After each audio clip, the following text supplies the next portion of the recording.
बुलढाणा जिल्ह्यातील शेगाव तालुक्यातील 6 गावांमध्ये केस गळून टक्कल पडण्याचे प्रमाण झपाट्याने वाढताना दिसतंय।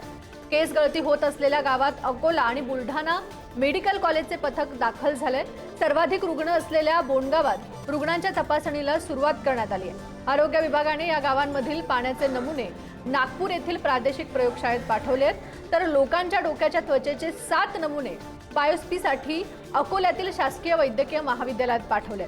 अहवाल येण्यासाठी किमान 7 दिवस लागू शकतात। तोपर्यंत प्राथमिक अंदाजानुसार रुग्णांवर उपचार करण्यात येतील। मात्र हा आजार पाण्यामुळे पसरला असल्याचा प्राथमिक अंदाज व्यक्त केला जात असून यात पाण्याचा वापर टाळावा असा सल्ला डॉक्टरांनी दिला आहे।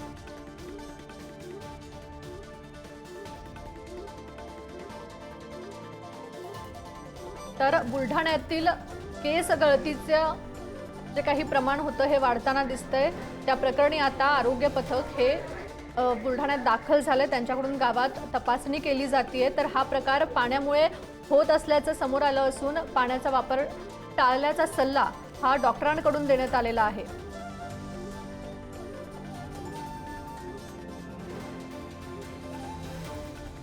हो, बुलढाणा जिल्ह्यामध्ये जे टक्कल पडण्याचे एक नवीनच प्रकार सुरू झालेला आहे।